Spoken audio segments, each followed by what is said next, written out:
係咁嚟到第4堂啦，咁最後咁呢堂啲嘢會好雜好散，係啦聽可能會有啲辛苦嘅，咁你聽到有咩唔明你就 hold 住，就叫我停低問。OK， 好，咁第一樣嘢講咧就係 sticking，咁應該呢個字咧就係人都聽過㗎啦 ，sticking 個個都聽過。咁 sticking 係咩咧？sticking 咧就係一定要 involve 咧開電腦嘅 ，OK， 即係咩意思？而家我哋有好多CeFi 啦，即係 centralized 嘅 finance 或者 decentralized finance 都話有 sticking 係咪？即係可以質押啦，中文叫即係鎖倉咁啦。咁鎖倉咧佢就會生啲錢俾你嘅，就會即係好似存款利息咁啦。咁但係呢個並不是 sticking 嘅正式嘅解釋嚟嘅。sticking 嗰個正式解釋咧一定係有整部電腦嘅，要有部電腦先至可以做到 sticking 嘅。冇部電腦長時間着住喺度24小時咧，其實就唔可以叫 sticking 嘅。OK， 咁呢個係 sticking 嘅定義。咁所以咧要留意翻咧，就係嗰啲所謂叫 sticking 嘅嘢咧，其實究竟係咪借錢嚟嘅？你可能係借咗嚿嘢俾佢，佢走去做 reinvest，咁跟住佢投完資賺完錢，跟住分翻錢俾你，咁嗰啲其實唔係 sticking 嘅，咁借錢就借錢。OK， 咁而 stick 咧，你一定要留意翻睇咧個 sticking reward 即係點樣生出嚟嘅，點樣生出嚟？佢哋都係去權法嗰個位嘅。OK， 咁sticking 源自啲咩咧？就 proof of stake 嘅 proof of stake， 咁應該大家有聽過啦。咁 proof of stake 其實係一個成個 blockchain 系統嗰個維繫嘅方法嚟嘅。咁Bitcoin 就 proof of work 啦，掘礦啦，係咪？咁 Ethereum 就係行 proof of stake 嘅，就係做質押。咁一個 blockchain 點解會行到咧？就係因為有好多電腦嘅，有好多電腦。咁如果係一個 proof of stake 嘅系統，譬如係 Ethereum 咁咧，我哋話嗰啲電腦咧就叫 validator 嘅驗證者驗證嘅機啦。咁點樣可以令到啲人開着部機去頂住個 Ethereum 咧？咁佢個個都熄晒機，咁就玩完㗎啦嘛，冇記錄㗎啦嘛。咁所以其實你一定要揾個機制去令到啲人動起部機喺度，儲住 Ethereum 嗰個記錄。咁點樣可以令到佢哋去開着部機儲咧？咪就係派錢咯，派錢俾呢班人。咁派錢嘅方法咧就係叫 proof of stake。咁呢班人咧點知可以獲得嗰嚿錢咧？就係要行呢個 proof of stake 嘅方式。咁所以 proof of stake 咧其實係俾緊 incentive 出去嘅，送錢嘅。咁而送錢嘅背後嘅原理咧就係希望佢做到安全性同埋成個 operation 可以行到。OK， 咁呢個先係真正嗰個 sticking 個來源嚟嘅。OK， 咁所以你 stick 咗啦，咁你個電腦就會服務大眾啦，大家啲 transaction 落咗嚟，咁你就幫佢 process 啦，咁你就可以收翻個手續費啦，收翻手續費，每一條transaction 我哋都有俾 gas fee 㗎嘛。咁俾完 gas fee，其實邊個收咗咧？就係呢堆開電腦嘅人去收咗個 fees。咁跟住除咗嗰堆 fees 之外咧，另外仲有一個 sticking reward 送嘅。咁呢個 sticking reward 喺 Ethereum 同埋呢個 Solana 嘅世界入邊咧係印出嚟嘅，每10幾秒，即係 Ethereum 就每13秒就會印一堆新錢出嚟，就係送俾 validator。OK， 咁所以佢係通脹嘅，入邊有每分每秒都印緊錢嘅 Ethereum 同埋 Solana。OK， 咁所以佢哋會有個自己嘅通脹率。咁印出嚟嘅錢咧就係作為個 incentive 咧，就獎勵呢班開電腦嘅人啦。OK， 咁我哋話 proof of stake 係好過 proof of work 嘅，即係一個進步嚟嘅。咁而家主流嘅 blockchain 系統都係用 proof of stake 嘅 Ethereum 啦、Solana 啦各式各樣，其實主要都係用 proof of stake 㗎而家。OK， 咁 proof of stake 咧最初係點樣嚟咧？咁我哋話最大嘅系統咧 Ethereum 喺2020年之前咧係行 proof of work 嘅。即係都係掘礦嘅，其實以前咧用顯示卡掘礦嘅 ，OK， 咁就2020年咧就引進咗個新嘅系統啦，咁啊叫 proof of stake 啦。咁個參加個 proof of stake 咧，你需要咧32粒 ETH， 你要買32粒 ETH 鎖倉，跟住你就可以開着部機，咁你就服務個網絡咧，你就可以獲得個 staking reward 啦。OK， 咁喺呢個第一代嘅即係 Phase 0啦，我哋叫即係 Ethereum 2.0咧，其實講緊 Ethereum 升級啦，由 Proof of Work 轉做 Proof of Stake 成個好長嘅路程入邊咧，佢個第一個 phase 咧就有條新鏈嘅，叫 Beacon Chain 嘅 Beacon Chain， 燈塔 ，OK， 有燈塔鏈。咁喺呢段時間入邊咧係 Parallel Run 嘅，即係話 Proof of Work 有條鏈行緊啦 ，Proof of Stake 有條鏈行緊啦，但係兩條鏈都同時間派緊錢出去。咁即係 Ethereum 嗰個產量會點啊？好多咗咯，係啊。咁嗰段時間佢係兩條鏈一齊派緊錢出去嘅，係啊。咁當時個 Ethereum 係兩個ETH 一個 block on proof of work 嗰條 chain， 係啦。咁所以每隔10零秒咁佢就會生2粒 ETH 出嚟咁樣啦，你當啊。咁就去做嗰個reward 嘅。咁喺第一代入邊咧，係當時去做呢個 Beacon Chain 咧 lock 咗32粒 ETH 係冇得拎錢出嚟，冇得拎錢出嚟，即係有入冇出嘅。點解有冇出咧？就係因為佢未開發完成，所以咧，如果你啲 ETH 咧諗住去做 proof of stake 咧，咁其實就係搬咗去，將 ETH 搬咗去另外一條鏈上面咧鎖住佢嘅，咁咧就只可以入，但係拎唔到出嚟嘅。咁喺呢段時間入邊咧 Ethereum 就成日俾人話係一個騙局嚟嘅，因為有入冇出啊嘛，之前係咪入咗入冇出？咁呢個係呃錢啊。咁而家 Ethereum 個 staking 係講緊咩嘅回報咧？係3.1左右，3.1。咁吸唔吸引啊？3.1？一般咯，係咯。咁點解係3.1咧？點解唔係其他數字咧？佢可能啲錢其實都係攞翻出去傳統嗰度，有啲邊度翻嚟？咁所以呢個3.1就係同傳統對齊係咪啊？係咯。啱啦，係冇錯。其實咧Bitcoin 我哋都知㗎嘛，做緊黃金㗎嘛。咁 Ethereum 係做緊咩咧？美債係啦。咁所以其實佢會同嗰個美債差唔多利息嘅。其實都係講翻落去。係啦。咁又唔可以咁講嗱，因為呢個3.1%咧係就同其他嗰個計數方法唔同嘅。平時我哋講咧就用美金計㗎嘛。呢個3.1%咧係用 ETH 本位嘅。咁所以你係係啦，你擺一百粒喺度咧，1年之後就多咗3點幾粒嘅 ETH 嚟嘅。咁所以如果 ETH 升嘅話咧，其實佢就唔係3.1。咁如果 ETH 跌嘅話咧，咁會唔會差過3.1啦？係啦，即總之佢就唔會係3.1啦，因為佢係用 Ethereum base 嘅。但係你嗰個staking鎖倉咧，即係等於我當係一個定期咁玩啦。係。咁係咪可以？譬如佢一定要講明個定幾耐定？唔使，隨時都可以啦。而家咧其實佢係隨時都可以拎得走嘅。而家可以隨時拎走，不過咧佢拎走咧就唔係有撳個掣就拎走嘅。佢有個 period 嘅。通常啲 staking 咧，我哋要留意嘅咩咧？就係要留意佢嗰個 unstaking 嗰個 period。咁其實咧每一個 staking 咧都應該係活期嚟嘅，因為 staking 就係質押啫，就唔係 lock，同 lock 係兩樣嘢嚟嘅應該。咁後來我哋講就ETH 就全部轉晒去 Proof of Stake 啦，成個 Proof of Work 就玩完啦。咁就即係嗰個掘礦嗰條鏈就消滅咗嘅，掘礦嗰條鏈消滅咗。咁我哋可以去了解一下咧，有個 site 咧叫做Ultra Sound Money。Ultra Sound Money。而家冇得掘㗎，所以啲顯示卡會本身有一段時間平翻嘅顯示卡。咁但係而家有 AI 又唔同咗啦嚇。係啦，咁有一段好短嘅時間咧，打機係買到顯示卡嘅，後來就冇㗎啦。嗱，咁我哋去睇咧，就睇咩呢個 Ultra Sound Money 咧，其實佢就會講Ethereum 嗰個merge 嘅，merge 咧就係呢度啦，merge 就有一個熊貓樣喺度嘅，熊貓樣咧就係即係兩條鏈，一條黑熊，一條白熊，兩隻熊人。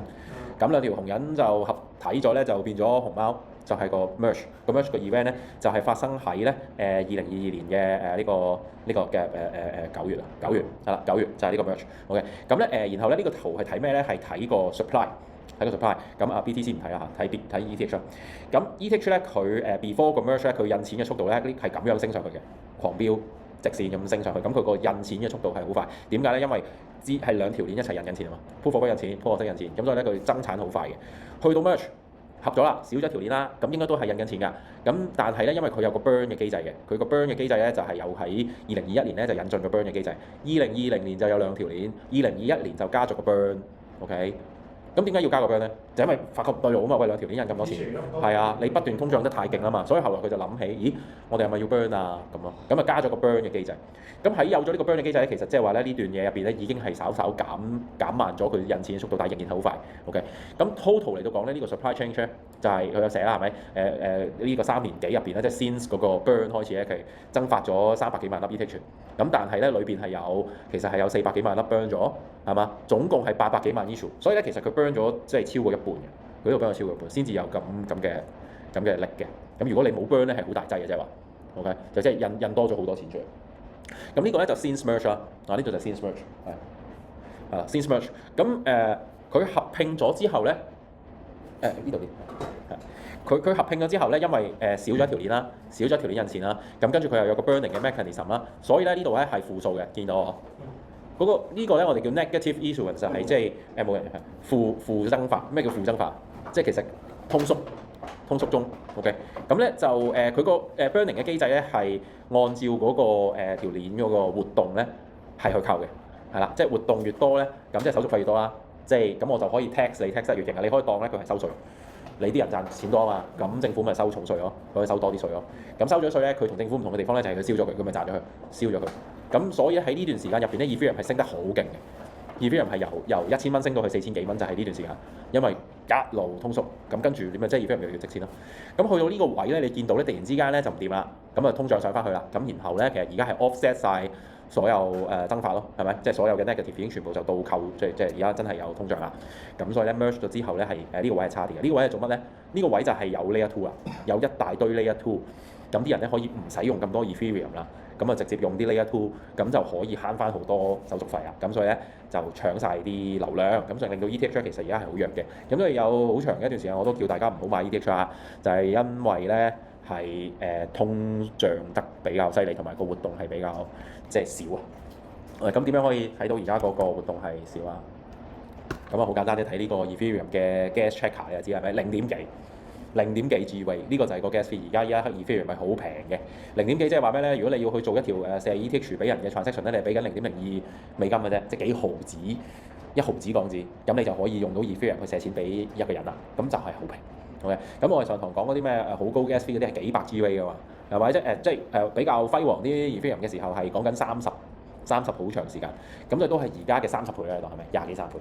咁我而家係好正局嘅，喺 Ethereum 上好正局嘅，咁呢個你要了解嘅一件事。OK，好，咁翻嚟咧，我哋就即係講咗個 supply 咁，我哋講翻個 staking 啦。咁其實 staking 咧，你要去學識睇每一種 staking 嗰個設計嘅。OK，咁通常 staking 就會有個鎖倉嘅時間嘅，係啦，鎖倉嘅時間。咁如果我哋要做 staking 咧，咁你就要留意翻我究竟個 stick 係點樣拎翻出嚟嘅。OK，擺咗落去要擺幾耐嘅。咁如果你話 stick 好長嘅話，我 stick 1年嘅要咁你就可能好大風險，因為你嗰個幣嚟㗎嘛，你個幣唔知佢嗰個幣價波動㗎嘛。咁而如果佢有啲可以俾你 unstick 嘅機制咧，咁你要睇下究竟個 withdrawal period 係幾多。比較流行嘅而家係14日咁樣嘅，14日。OK，即係你想拎翻錢出嚟就撳個掣，等14日咧嚿錢咧就係 unstick 咗，你就可以撳個 withdraw，即係兩條 transaction 拎翻錢出嚟。OK，咁喺當年2020年就開始有 Ethereum 嘅 staking 啦，咁到2023咧先至有得拎翻錢出嚟嘅。咁呢個會產生咩事啊 ？liquidity 嘅 problem 就係因為我哋嗰啲 ETH 去晒嗰邊又拎唔到翻嚟，咁萬一我要錢嗰陣時咧，咁就會產生 liquidity 嘅 issue 啦，係咪？咁所以咧當年咧係產生咗一個好大劑嘅問題嘅。好大劑問題啊！咁我哋就阿 Sir 你講呢啲 staking 都同我了解嘅 staking 都唔同嘅，點解咧？因為我哋唔係每一個人都可以 set 到電腦噶嘛，咁唔識 set 電腦嗰啲咪完全 participate 唔到個 staking，咪收唔到個3厘。咁所以後來就有人用啲 DeFi 嘅方法就去做咗 staking 呢件事，咁咧就叫 liquid staking 啊。咁我哋通常叫 LST 或者 LSD 咁啦。咁呢個 liquid staking 係咩？就係第一大 protocol 啊，就係 Lido。我哋睇 DeFi Llama number one 嗰個嘢就係 Lido 嚟噶嘛。咁 Lido 係咩 ？Lido 就係做 Ethereum 嘅 liquid staking。咁咧其實個版面好簡單嘅啫。就 stake Ether，OK，就係你俾一粒 ETH 佢咧，咁佢咧就會咧俾翻咧一粒咧 ST 係啦，你俾一粒佢咧，佢俾翻差唔多一粒嘅 ST ETH 嚟嘅 ，OK，咁 ST 係咩？就係 stake。你擺低咗一粒 ETH，咁我印張單俾你，張單就係話我收咗你一粒 ETH，咁所以咧爭咗粒 ETH 已經俾咗我去做，放喺部機度 lock 咗，跟住喺嗰度賺 reward㗎。咁但係咧你就仍然可以攞住呢張單，就可以攞張單咧就係同我嚟攞翻嗰粒 ETH，就咁意思啫。即係用 DeFi 嘅方法去做咗 staking 嗰啲麻煩嘢。OK，咁由於佢係咁方便啦，係咪？咁所以咧佢最終就變成我哋即係 DeFi 世界裏邊最巨型嘅一個 protocol。而家唔係第二嚟㗎，係啦。咁可能個市場開始熱啦。咁landing 呢度 Aave 我哋上堂講嘅 Aave 係 landing 啦 ，landing 嗰邊嘅錢就多過 Lido 啦。咁即係其實個市可能未必嘅，可能因為純粹 ETH 個價格不斷咁跌，所以令到 Lido 個總市值跌嘅啫。咁好，咁我哋可以了解下其實 Ethereum 而家嗰個狀態係點咧？咁我哋有好多 dashboard 啦，係咪？咁譬如我睇staking 咧，我哋可以去睇呢張圖嘅。咁咧呢度咧有個叫做 Ethereum Sticker 嘅圖片嘅 chart 嘅 Ethereum Sticker，咁即係話咩咧？就係有咁多 ETH 啦，係咪？咁總共有幾多嘅 ETH stick 咗咧？係34 mil 粒。咁34 mil 粒咧佔咧總嘅ETH 嘅 supply 咧係差唔多28%嘅，即係買咗 ETH 嘅人咧大部分其實都走咗去做 staking 啊。OK。咁然之後咧喺呢個27%入邊咧又有裏邊嘅26%咧就係 stake full Lido嘅，即係啲 ETH 全部俾晒 Lido，就唔係佢自己開部機嘅。咁就仲有70%咧就唔係經 Lido，就自己去做 staking 嘅。OK，咁呢度咧就係講成個 sticker，即係呢個27%入邊啲人係點分佈啦。咁就有26%去咗 Lido 啦，20%唔知係乜嚟㗎啦。咁跟住咧呢度有7%喺 Coinbase 嘅。點解 Coinbase 會有 ETH 啊？點解？嗰啲 Coinbase 啲 ETH 喺邊度嚟啊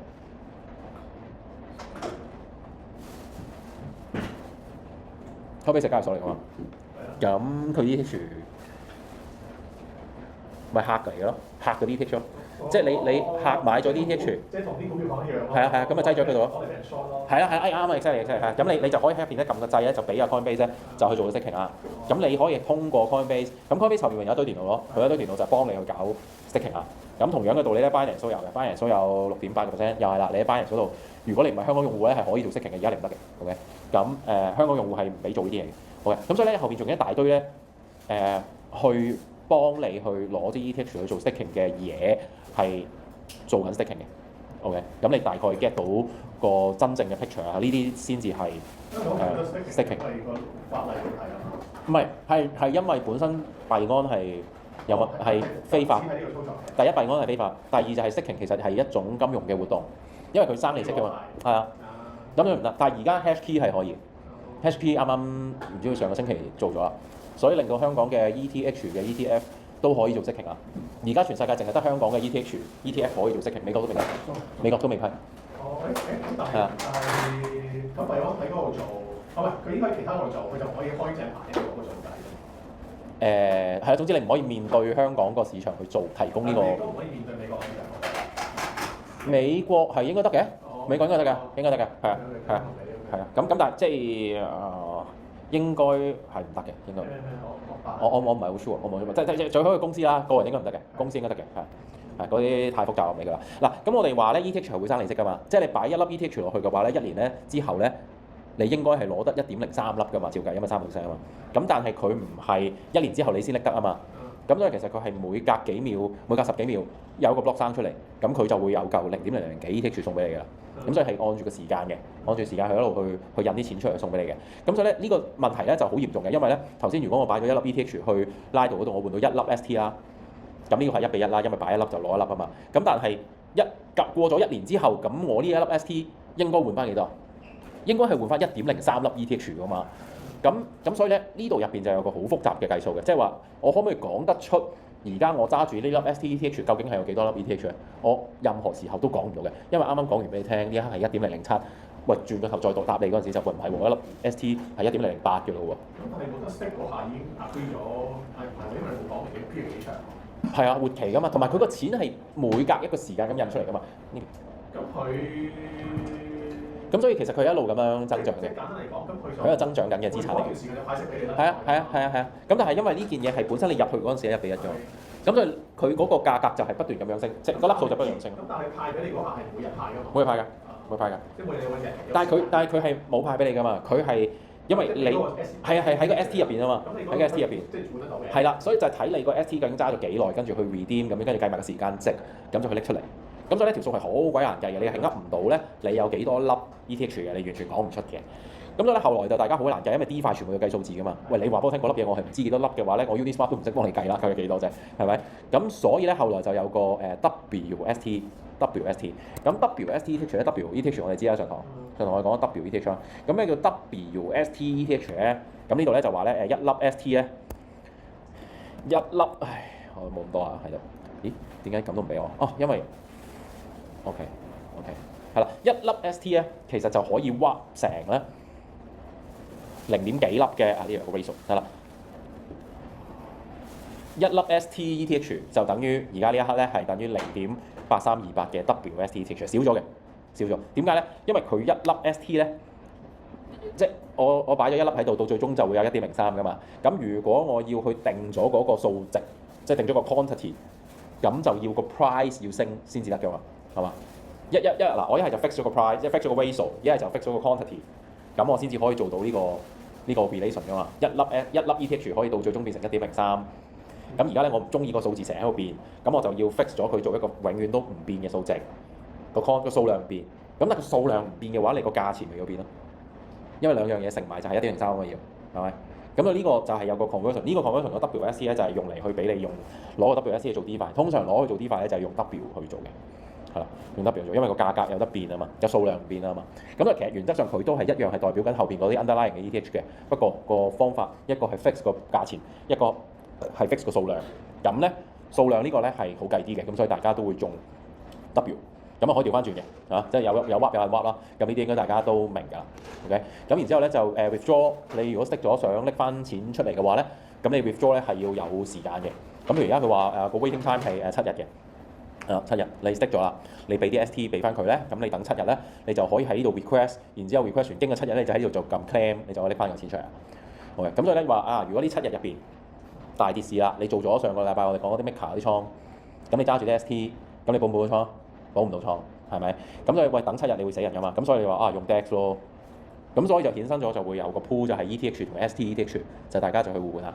咁呢度咪就係有班人有啲期貨係嘛要換貨，咁佢等唔切個7日咁啊，直接喺 Uniswap 度換咯，係嘛？咁原則上佢 ETH 同 ST-ETH 好似係一樣㗎嘛，爭1.03啫嘛，係咪？1年喎，1年1.3，所以其實佢嗰個 rate 係已經係好接近1價咁樣咯。咁呢個就最快嘅。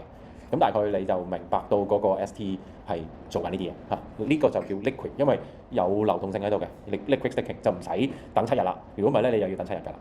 OK，咁呢單嘢咧其實係好大鑊嘅。頭先我哋講咧，2020年已經有 staking 嘅機制，但係一路到2023年先至有銀色。咁所以咧，成堆 ETH 咧係砸死晒喺入邊，完全拎唔到出嚟。但係喺2022年咧，我哋有鑊好勁嘅就係 Luna，係咪？我上堂都睇咗啦，Luna 爆炸嘅時候咧，其實有好多嘅 maker 啲倉位死人㗎嘛。咁大家就俾咗啲 ETH 去做咗 staking 啦。咁跟住又翻嚟要補倉，咁冇 ETH，手上咧就成堆 ST，咁你可以點救個倉啊？賣晒啲 ST 咯，賣晒啲 ST 去換 ETH 咯。咁你有咗 ETH 就可以補倉啦嘛。咁當如果人人都賣晒啲 ST，咁你個 pool 入邊就會點啊？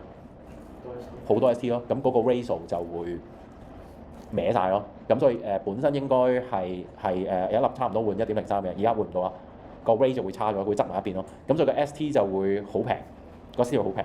平成點咧？平到未就係甩咗個劈咯。嗱，即係一樣啦，係咪？本身佢應該係愣住噶嘛。咁但係就其實 ST 都係會 depack 嘅。咁呢度當日嘅新聞就係有7% 嘅 discount 嘅俾人推到，即係本身佢係同一件嘢嚟噶嘛。甚至乎其實 ST 係應該要係多過 ETH 嘅價值，因為佢有利息噶嘛。咁但係因為我哋唔夠錢啦，我賣晒手上面嗰啲期貨 ETH，因為換到 ETH 嘛，賣晒，執低咗個 ETH 嘅價錢，到有7% discount。咁所以呢個時間入邊，如果你有錢，咁你應該做咩？買 ST 啊，係啦，你買 ST 就無啦啦就賺7% 㗎啦已經。咁但係就係食緊嗰個 depack 嗰個 premium。OK，咁呢個係好大鑊嘅，即係我哋從來冇一次咧見到。因為有人交遲咗嗰個啲程式員啊，交遲咗功課啊，跟住就令到成個市係冧檔嘅。呢個就係，如果佢早啲可以俾人做咗嗰個銀色嗰個功能咧，其實大家係唔使喺嗰度擠題噶嘛，去推冧佢噶嘛。咁我咪喺嗰度撳個銀色，咪1對1咪對翻咯。咁就因為有人交遲咗功課，所以就造成呢個大單嘢，係啊。咁就呢個後來有好多即係 research 就去 study 究竟喂嗰陣時做乜咧？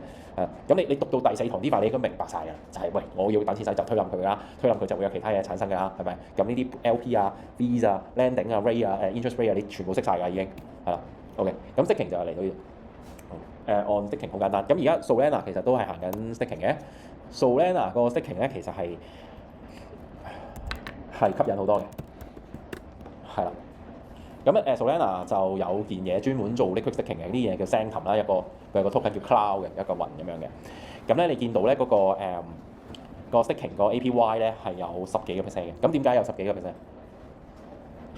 點解個個都成10幾嘅咧？點解咧？點解？可唔可以解釋俾我聽？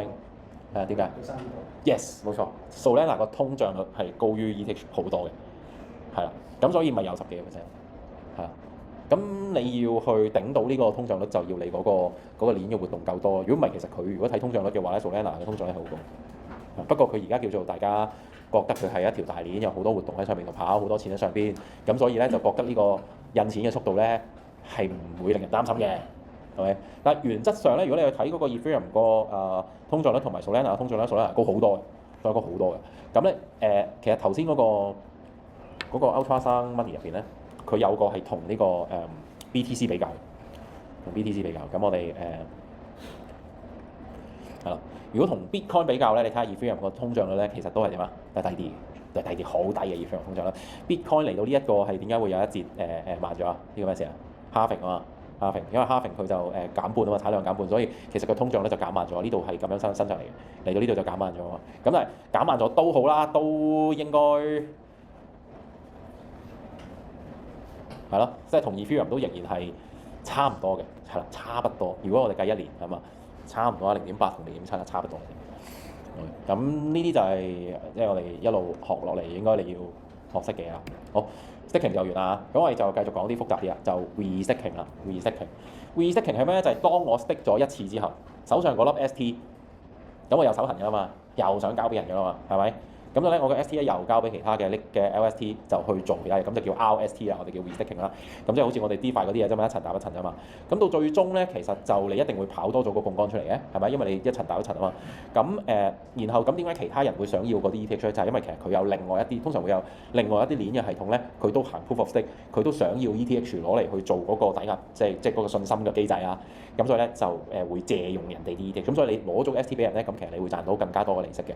OK，即係譬如可能第二條鏈、第二個 protocol 佢會生另外一啲錢出嚟嘅，咁你就會多咗錢咯，係啦。咁但係係咪就係得好處咧？唔係嘅，有壞處嘅，因為到最終我哋話 staking 咧個 ETH 係去咗部機度噶嘛，去部機度，咁部機咧其實係會瞓覺噶嘛，會可能斷網啦、斷電啦，會壞鬼咗啦，會有 bug 啦。咁當你作為一部機去做 staking，而你又甩咗網嘅話咧，會有咩後果咧？會有 penalty 嘅，會罰錢嘅，係啦，因為成個 blockchain 就係靠你嘅哋呢班人啦，係咪？喂，如果部機都瞓覺嘅，我要你寫嘢嗰陣時你又瞓咗，又唔識應機嘅，其實對於成個系統係好大問題。咁所以咧，每一個 staking 嘅機制入邊咧都有啲罰錢嘅機制嘅，就係 slashing 係啦，佢可以罰到你咧係成隻都殺死你嘅。咁即係咩？你擺咗32粒噶嘛，鎖倉噶嘛，最壞嘅情況咪32粒俾佢攞咗咯，因為你個電腦唔應機啊嘛。啊，有冇呢啲人嘅咧？其實有冇擺低32粒 ETH 俾人 slash 咗咧？你覺得？係啦，咁係有㗎。咁咧我哋點樣去睇咧？就嗱呢個叫 Beacon Chain 嘅 Beacon Chain。咁 Beacon Chain 咧就係睇 Ethereum 成個 Validator 嗰個生態啊。咁你見到呢個 Active Validator 咧係100萬部機嘅，100萬。咁呢個地球上係冇第二個網絡可以超越 Ethereum 嘅，100萬部電腦去每一部電腦都擠32粒 ETH 喺入邊嗰度鎖倉，跟住去幫 Ethereum 去做服務。OK，所以係無敵嘅，係勁過 Bitcoin 嘅，話俾你聽。係啦。係啦，咁總共息咗係34秒啊，頭先睇咗個圖啊，34秒，咁每一部機大概係32粒啦，係咪？咁然後咧佢哋係即係息咗係點樣咧？息咗就喺呢度咯，咁佢就其實喺度做緊投票嘅，你當議會啦，每一個 block 入邊咧都有啲人去開個 block 啦，然之後有啲人要投票啦，就話我呢個 block 係 OK 嘅，咁就喺度做呢啲嘢。咁如果你瞓咗咧，你唔識去投票嘅話咧，就會俾佢罰錢㗎啦。OK，咁而咧入邊咧仲會有一啲 chart 好多嘢睇嘅其實，係啦，咁譬如呢度睇下喺 slashing 係咪？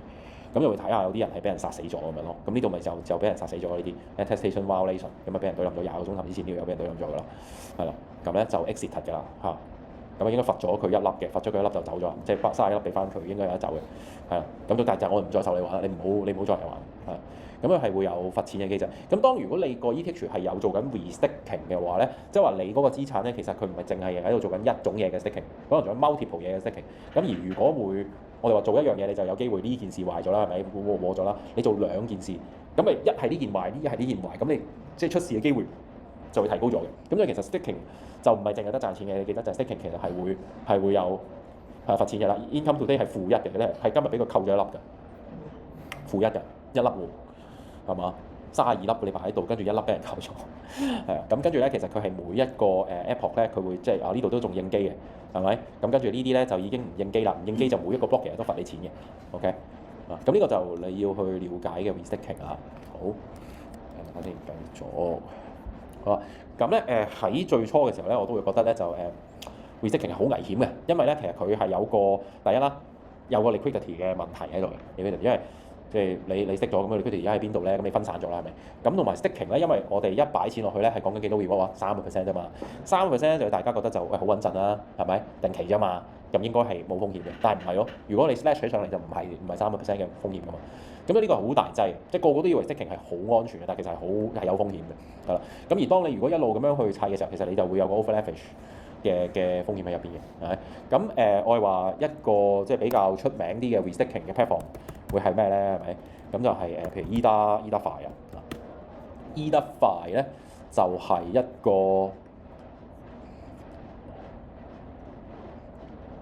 咦唔係 ETH 啊？我睇第二個呢個，睇 Puffer Finance 係啦。咁啊 Puffer 都係做呢個restaking 嘅，咁佢做呢個 restaking 咧就做得比較複雜啲嘅，係啦，有 EigenLayer 啦 Puffer 啦。咁你見到咧入邊個 ETH 係可以有好多款式嘅 ETH 嘅，好多款式 ETH，譬如呢個叫做 Puff ETH， 擺1粒 ETH 咧就換到個Puff ETH， 咁跟住咧就有咁所以咧咩叫做 Puff ETH 啊？咩叫 Puff ETH？ 即係你佢攞咗你個 ETH 係咪？你啲 ETH 交咗俾佢，佢去幫你去砌咯，係咪？咁跟住譬如呢度有個叫做EigenLayer 又係做 restaking 嘅平台嚟嘅。咁 EigenLayer 咧就好犀利嘅，咁亦都之前有個都比較勁嘅 airdrop 嘅。咁啊 restaking 其實呢件事係講緊好短時間嘅啫，應該1年多啲嘅時間嚟嘅，係啦 restake now 呢度啦，係啦。咁你就可以 restake ETH 係咪？restake ETH 就擺咗個32粒啦，呢度係做緊32嘅。咁但係咧，你亦都可以攞去做 LFT 嘅 liquid staking 係咪？liquid staking 咁你有好多唔同嘅產品嘅，譬如呢度 SW SWETH 啊，佢ANKRETH、STETH、RETH，咁呢啲就係每一種 ETH 你放喺唔同嘅人嘅手上面，跟住做咗個 staking 之後，嗰件嘢拎出去俾佢，再去做槓桿，或者係再去做 utilization 啦，係咪？再做 utilization，咁跟住咧就係會有其他嘅 reward 嘅，咁譬如呢個RETH 咧就係一件叫做Rocket Pool 嘅，咁佢冇寫嗰個有幾多着數啊？咁佢就會有啲 reward token 啦，你見即係擺低 ETH 就可以賺到其他嘅 token 嘅。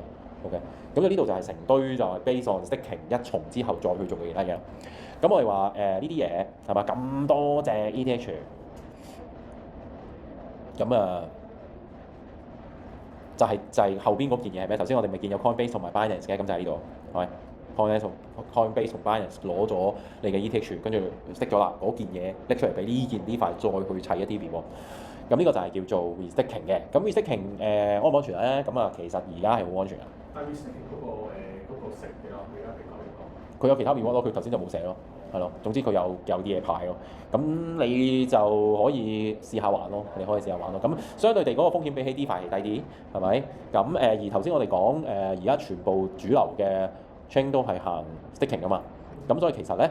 Solana 都一樣係做 restaking 咯，呢邊就係都係啦 liquid staking 嘅嘢咯。咁佢未呢度淨係講 LST 啫。咁其實佢有個新產品係做 RST 嘅，咁但係好似未 launch，我印象中好似未 launch，係啦。咁而Solana 呢度啦，咪 Validator 有1000幾隻嘅啫，你睇到有1000幾隻。咁所以 Solana 一樣啦，又係你個 SOL 究竟俾咗邊個啦？咁跟住呢堆 SOL 會唔會仲有得 restaking 咧？可能有，而家好似未有，而家可以未。咁如果係咁，應該大家嗰個reward 差唔多啊，係嘛？又唔係喎，係嘛？有差異喺度喎。點解會有差異咧？就係因為咧，其實佢收完你啲 ETH 咧，佢係有着數嘅。即係譬如 XSOL 咁，你個個都用 XSOL 嘅話咧，啲 SOL 俾晒佢咧，咁嗰個 Validator 其實係有一個好強嘅着數嘅。有咩着數咧？咁我哋就要繼續講啦。係啦。咁喺講嗰個着數之前咧，就我哋要理解第二啲嘢先。我諗嗱又跳第二樣啦，好亂啊今日啲嘢。咁我哋就講 Oracle 咧，其實上堂我有講過嘅，就講 Maker 個 protocol 或者成咧，佢要去報價，咁咧就要唔知經過一個叫 Oracle 嘅嘢去攞價錢嘅，係啦。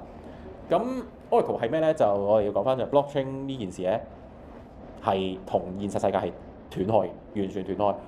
咩意思咧？你記得咧我哋個 Uniswap 咧去個 LP 咧去睇價錢咧，有冇走去問 Coinbase 咧，走去問 Binance 價錢咧？冇噶嘛。點解咧？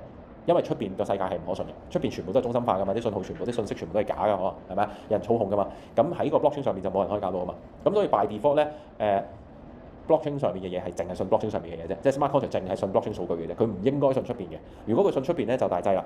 咩叫做信出邊就大劑啊？我哋好似有冇講過 Polymarket 啊？有冇？Polymarket 咧之前就出咗單咧好勁抽嘅大鑊嘢嘅 ，Polymarket 應該係都識啊，係嘛？我哋而家睇美國總統大選係全部睇 Polymarket 㗎嘛，即係記得即係投票嗰陣時咧冇人睇民調啊嘛，全部睇個賭盤㗎嘛，睇個賭盤㗎嘛 ，Polymarket 就係個賭盤西。咁呢個賭盤西咧就譬如即係究竟係呢個咩啊？拜登贏定係阿 Donald Trump 贏咁樣樣？咁呢個信號有冇辦法唔喺外邊度入嚟啊？冇喎，一定喺現實世界度走入去個 blockchain 度嘅喎，係嘛？咁所以咧呢度就啱啱啊，呢個係3月咧就烏克蘭咧有個唔知同美國有個礦產嘅 deal 嘅，咁咧就有個賭盤喺上邊啦，咁然後就喺 Polymarket 度玩啦，咁個個就即係賭佢就係no 咁樣樣啦，咁但係最終咧個開盤出嚟咧明明係 no 嘅，個開盤出嚟咧都係當 yes 咁開盤嘅，咁跟住咧就即係本身賭贏嗰啲人咧就分錢㗎嘛，咁而家咧係賭中嗰班人咧係輸錢嘅。係啦，咁呢度發生咗咩事咧？就係因為後邊有個 Oracle，個 Oracle 咧就有個project，個 project 上面有隻 token 叫 UMA，咁呢個 UMA 咧就俾人manipulate咗個 governance，所謂叫做即係 governance attack 啦，個管治嘅攻擊啦。有條大鯨魚咧買咗好多呢個 UMA 咧，跟住夾硬要令到呢件事由 no 變成 yes，咁跟住令到個賭盤由輸錢變成贏錢。係啊，咁呢個就係 Oracle 啦，呢件嘢就係 Oracle。咁所以其實係好神奇嘅。咁你話有冇問題咧？梗係有問題啦。咁呢個留翻你哋去再去睇下，呢個好近嘅好近嘅新聞嚟。咁我哋就要去理解下 Oracle 係點樣運作，點解會發生呢啲事啊 ？OK， 咁咧Oracle 係咩嚟嘅咧？咁我哋話咧，其實佢係橋接緊個現實世界同個 blockchain 嘅世界嘅，即係 blockchain 以外就叫 off chain 啦，係咪？咁 blockchain 入邊就叫 on chain 啦，on chain off chain 中間我哋搭起一條橋嘅，叫 bridge 嗰個橋。個橋係點做嘅咧？就係、通常會有一張 Oracle 嘅 contract，一張 smart contract。咁跟住喺出邊咧有個現實世界有堆 API 啦，係咪？咁呢一個人其實如果佢亂咁報個數據入嚟嘅話咧，咁係會彎㗎嘛啲嘢，係咪？即係譬如我而家問你，喂 Bitcoin 幾多錢？出邊報0蚊，咁你就將你個 pool 入邊就全部啲 Bitcoin 0蚊就賣晒出街㗎喎。咁呢個係好 critical 嘅數據嚟嘅，係咪？咁所以咧佢要有個特別嘅方法去處理呢個 Oracle，好重要嘅。咁呢個叫 user smart contract 同埋 Oracle contract，所以咧呢張 user 嘅 smart contract 會係咩咧？就譬如係 Maker 啦，Maker 我而家要睇下個客究竟使唔使清算佢喎，咁我哋要攞而家 ETH 個價錢啦，咁我就會經過個 Oracle contract 咧就出邊咧就攬咗個數咧，咁跟住就翻嚟就計數啦。咁呢一個 contract 同埋呢一個即係嗰個數據咧就要包保係準確嘅，如果唔準確咧，你呢個就會搞錯啦嘛，係咪？會搞錯。咁呢件嘢就係個 Oracle 嘅難處啦，個 Oracle 好難做嘅，好難做。好嘅，咁有咩數據係我哋會喺個 blockchain 嗰度入嚟個 smart contract 同埋點解咧？咁譬如頭先咁啦，咪總統選舉或者有啲賭盤，咁嗰樣嘢喺出邊㗎嘛，咁我係都要喺度賭 crypto 啊，係嘛？咁點解我要喺 smart contract 度賭美國總統大選咧？我喺一個賭盤西中心化嘅，有咩唔同啊？就係冇咁容易俾人 manipulate 嘅應該係咪？即係你擺錢喺度又要俾咗錢佢，咁跟住又冇 smart contract，跟住佢執咗粒又拎錢走，係咪？各樣啦，咁所以其實喺個 blockchain 上面做呢啲嘢係好多㗎。咁最大嘅 Oracle project 咧叫 Chainlink，OK？咁 Oracle project 其實係做緊啲乜咧？就係中間有堆 blockchain，譬如係 Bitcoin、Ethereum 同其他 chain 啦。咁咧，我哋就要同現實世界有啲接軌。現實世界有啲咩接軌咧？例如係 PayPal、Visa 係嘛？而家咪有啲服務係你簽卡可以買到 ETH，簽卡可以買到 Bitcoin 嘅。咁啊就係呢度咪就係有個接駁位咯。你點樣可以知道其實我出面俾咗錢啊？俾咗錢之後，跟住就會自動射啲 Bitcoin 俾你啊？咁呢個位咪就係有個 Oracle 嘅重要性喺度咯。咁同埋啦，呢度咧有 Bloomberg 嘅 Bloomberg 有 market data，Bloomberg 就係做數據嘅。OK， 咁咩叫接個數據入去個 blockchain 度咧？就即係話，譬如我而家就喺個 blockchain 個 smart contract 入邊就知道而家蘋果股價幾錢啦。我喺個 smart contract 嗰度知道蘋果個股價幾多錢，咁可以做啲咩？我就可以喺嗰個 crypto 世界整張 smart contract 就做股票咯，買賣股票。咁跟住股票又可以有 LP 咯，股票又可以抵押咯，又可以借錢咯，10萬樣嘢啊。咁就算你 Nasdaq 收咗市，我都可以喺度照玩，係咪？咁就係有數據就得㗎啦，因為有數據就有個人同你去對賭啫嘛，等於係咪？你話係咪有股票㗎？需唔需要有股票？完全唔使嘅，你有嚿錢等值嗰個股票個價格，咁你咪可以同你對賭咯。其實係一種對賭啫嘛。我冇嗰個股票，但係我願意用呢個價格同你食咗嗰張咁嘅嘢，咁咪得咯。嗰個機制用啲乜嘢去同個 market 嗰個價？係啊，係好重要啦。呢個就我陣間會講嗱。咁我大概知道嗰個場景先啦。仲有啲咩場景咧？譬如今年日本會地震嘅當。咁喂，不如賭下啦，係咪啊？咁所以咧就會有啲 event 嘅 data 借嚟咯，係咪？喂，有地震喎，嗰張 smart contract 就識得自己 execute 啦，係咪？中咗咯喎，賠錢咯喎，係嘛？即係各樣嘅 signal 啦。咁跟住或者駁翻啲 ERP 啦、出糧啊，駁翻啲銀行啊、銀行過數啊、成啊，其實全部都係 blockchain 同埋現實世界中間嗰個關聯。咁中間呢啲個接駁位就全部都 Oracle。OK， 係啦。咁所以嚴格嚟講 ，Oracle 係咩咧？咪即係有個internet 嘅信號入嚟一張 smart contract 入邊，跟住我哋就 base on 呢個 signal 咧，就去 execute 入邊啲嘢咯。咁 smart contract 做乜啫？咪就係 lock 住嚿錢啫嘛。咁咪按照呢個既定嘅程序 lock 住嚿錢去分配入邊啲錢。所以其實絕大部分都係賭局嘢嚟嘅，賭局嘢啦嚇，即係大部分都係賭局嘢。OK， 咁所以Chainlink 呢件嘢可唔可以一間公司嚟嘅？唔可以啦，係。如果係個公司，佢又係中心化咧，搞咁多嘢，又係俾一個老闆話事係咪？攆住佢又死咗，所以咧 Chainlink 唔能夠係一間公司嘅，咁佢就一定係咩？唔係一間公司就係咩 ？decentralized 嘅，拆爛。咁拆爛咗係點樣做咧？咁我哋話咧，其實佢係一個 decentralized 嘅 Oracle network 嚟嘅，即係有唔係一部電腦啊，係好多部電腦又係好多部電腦聯網，跟住一齊去供應個信號出嚟，供應個數據。呢個數據係 guarantee 係準確嘅，唔會係錯嘅。OK， 咁所以成個咧係一個生態系統嚟嘅，一個生態系統。有啲人要動部機出嚟，就去提供啲正確嘅資料。係咪有啲熱啊？嗰個如果熱，你可以開大啊，唔係呢個。我仲諗住熄添，係嘛？我唔知點解我會覺得好似熱咗啲咁啊。係有班人要開著部電腦，跟住就戇居居喺度供應啲準確嘅數據喎。咁你覺得呢班人會點啊？佢要啲咩啊？佢哋要錢啦，梗係咪？咁所以我哋有錢啦。咁錢從何來啊？邊個願意俾錢啊？就使用數據嗰個人要俾錢咯。咁邊個喺個 DeFi 世界入邊邊個人使用個數據啊？DeFi protocol 咯，係咪 ？DeFi protocol 即係喂我哋喺度用嗰個數據去揾食㗎嘛。咁我要一個準確數據，咁咪我俾錢你咯，係嘛？咁點解嗰個 DeFi 嗰個 protocol 會有錢可以俾到佢啊？因為佢有用戶啊嘛，佢有手續費啊嘛。咁所以呢度就有個生態系統嘅。OK， 有啲人去使用個數據，有啲人去提供個數據，咁佢就自成一角，成為一個生態系統啦。佢哋自己就搞掂啦，係咪？咁個 Oracle 其實有咩用咧？第一個最緊要嘅嘢就叫 price feed 嘅功能 ，price feed 係啦，即係計價錢。咁你話喂唔係啊？睇個 LP 我哋咪知道個價錢咯。咁經過上一堂之後，你覺得個 LP 個價仲準唔準啊？爆咗啊嘛！我哋上一堂講就係個 pancake 俾人哋就係 manipulate 借個 flash loan 跟住打爆佢個 rate， 咁跟住佢就死咗啦嘛。所以就咁睇住自己嗰個錢箱係好危險嘅。